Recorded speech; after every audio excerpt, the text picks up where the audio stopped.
istri. Jadi setelah akad nikah ini yang Mas bacakan itu tadi namanya sighat taklid, yang merupakan janji ataupun kewajibanmu kepada istrimu yang tercinta. Maka dari itu jangan pernah kamu ingkarkan ataupun kamu abaikan. Masih ingat kira-kira janjinya? Apa salah satunya? Salah satunya tidak memberi nafkah selama 3 bulan. Iya, jadi wajib nafkah ya. Salah satunya nafkahilah istrimu. Jangan kasar-kasar sama istri, jangan tinggal-tinggalkan istri. Nanti setelah 2 minggu ke depan keluar bukunya, dibaca ulang lagi. Kalau bisa pun dihafal, baru jalankanlah kewajiban itu dengan sebaik-baiknya, semaksimal mungkin. Itu sedir awet rumah tangga. Paham ya? Nah, selanjutnya juga kewajiban seorang istri. Apa kewajiban lainnya kepada nanti suami? kalau Apa pas udah ini aja. belajar dulu. Taat. Taat kepada Suami. Jadi jangan cuma taat dan patuh aja. Nah, yang pertama itu patuh dan taat terhadap ajaran Rasulullah SAW. Jadilah istri yang soleh. Yang kedua, patuh dan taat terhadap perintah arahan suami selagi masih dalam syariat perintah atau ajaran itu. Selanjutnya apalagi muliakan, hormati dan layani semua suamimu dengan sepenuh hati. 24 jam ya kan Bu kewajiban istri melayani suami. Iyalah. Ya kan Bu? Betul. 24 jam berangkat kerja suami, walaupun bau tangannya suami, cium tangannya, doakan yang terbaik. Begitu, walaupun tanggal tua ya kan Bu. Iya. Ibu begitu enggak sama suaminya? Cium tangan suami kadang-kadang tempel di jilbab. Cium tangan suami itu di hidung. Biar pulang kerja cair.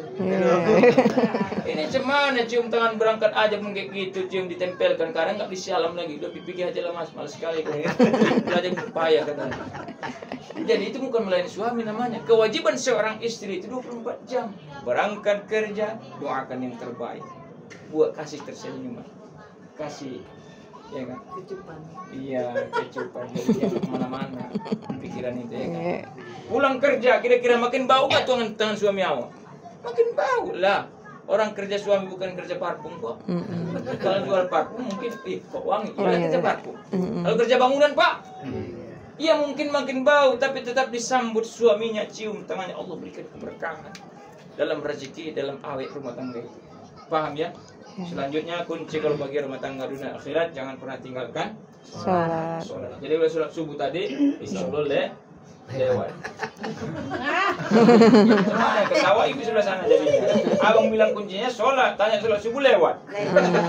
Jadi ini enggak apa-apa Dinda. Yang lalu biar berlalu, itu enggak bakalan bisa diulang lagi. Ini tinggal ke depannya. Ke depannya bisa kira-kira Dinda jangan pernah tinggalkan sholat. Insyaallah. Serius ini ada saksinya, jangan nanti 4 kali putar buat istri nanti kan abang berbohong.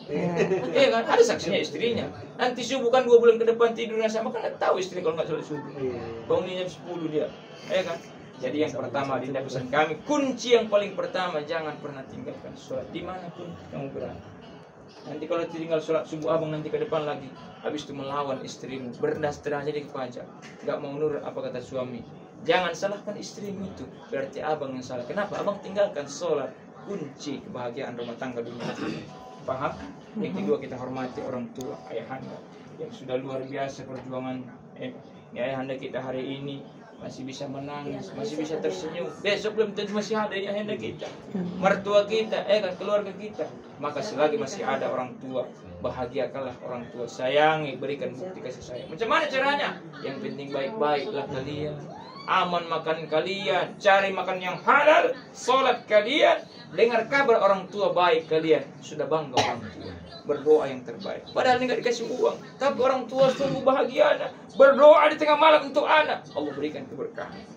Paham? Karena ridhonya Allah itu bergantung kepada ridhonya kedua orang tua. Sukhtullah fi sukhtul walidain, kata Rasul juga. Murkanya Allah juga bergantung kepada murkanya orang tua. Yang terakhir Dinda, sama-sama fokus kita sama-sama terus kita dewasakan pikiran. Karena kalau umur beda tipis saja umur kami ini. Ini tuan kadi sama pengantin beda tipis umur. Kalau abang tadi sempat duluan aku sampai, pikir orang aku pengantinnya. Iya kan Bu? Iya. Bu jujur aja udah selesai. Iya kan? Iya, untunglah pas di depan saya tadi walaupun tadi selama itulah cara Allah itu mungkin, ya kan? Udah cari telepon yang nggak aktif pula. Udah sampai sana tadi putar sana lagi. Tadi ke sana saya ganggang sebelah sana dari sana. Rupanya itu dia tujuannya. Pas abang sampai aku mendatang dari belakang, berarti dia pengantin. Kawal dia, aku nggak ada ngawal aku sendiri aku. Sempat aku tadi abang duluan sampai nggak ada pengawal awak, kasihan kali pengantin gua ada kawannya pikir orang kan. Rupanya tuan Kadi. Jadi Dinda duasakan pikiran ya. Dalam arti terutama untuk istrinya. Jangan pernah menceritakan aib ataupun kekurangan pasangan. Ini salah satu faktor terbesar untuk menghancurkan rumah tangga. Ini ibu-ibu ini banyak yang korban ini. Oh, bapak yang korbannya bukan ibu. Ibu salah satu pelakunya. Apa itu? Kadang-kadang sedikit ada masalah suami, aib suami, cerita tetangga ya kan Bu? Enggak. Pernah cepat selesai. Enggak. Jadi ibu enggak pernah seumur hidup menceritakan aib suami kepada tetangga? Enggak lah. Kalau pernah ibu makin hancur rumah tangga yakin? Oh, enggak ada bertetangga. Kerabat enggak pernah, orang tua pernah? Orang tua udah enggak ada. Tetangga, kerabat, orang tua pun sama orang tua enggak boleh diceritakan kekurangan pasangan kita. Ataupun aib itu tidak boleh, sama siapapun tidak boleh. Dalam Al-Quran jelas dikatakan hunna libasul lakum wa antum libasul lakum. Kata Allah, bukan kata saya. Suami itu pakaian bagi istri, istri juga pakaian bagi suami. Apa tujuannya pakaian, Pak? Tidak lain tidak bukan untuk menutupi. Pakaian dalam arti tutupi aib istrimu itu.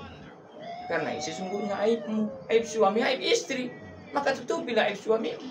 Karena sesungguhnya itu aibmu sendiri, iya kan? Paham ya? Kita semuanya nggak ada yang ganteng kita di sini, nggak ada yang cantik ibu ini walaupun 2 jam bersolek. Kenapa kita nampak indah? Karena ada baju dan celana untuk menutupi aib kita ini.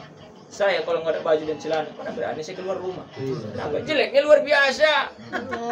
Kenapa kita ganteng? Karena ada baju dan celana untuk menutupi aib kita. Itu juga lah dengan rumah tangga itu ya. Paham ya? Tutupi aib rumah tangga, insya Allah maka indah nampak rumah tangga clear. Mudah-mudahan dunia akhirat juga. Paham? Oke, baik, kita tutup dengan doa karena ini pun hari Jumat. Saya pun ada jadwal lagi satu lagi. Ya, karena umur kami pun beda tipis, jadi bagi 2 lah kami. Aku tahu dia bawa doa. Bisa kan? Doa kan? Bahasa Inggris pun nggak apa-apa. Baik, a'udzubillahi minasyaitonir rajim. Bismillahirrahmanirrahim. Alhamdulillah.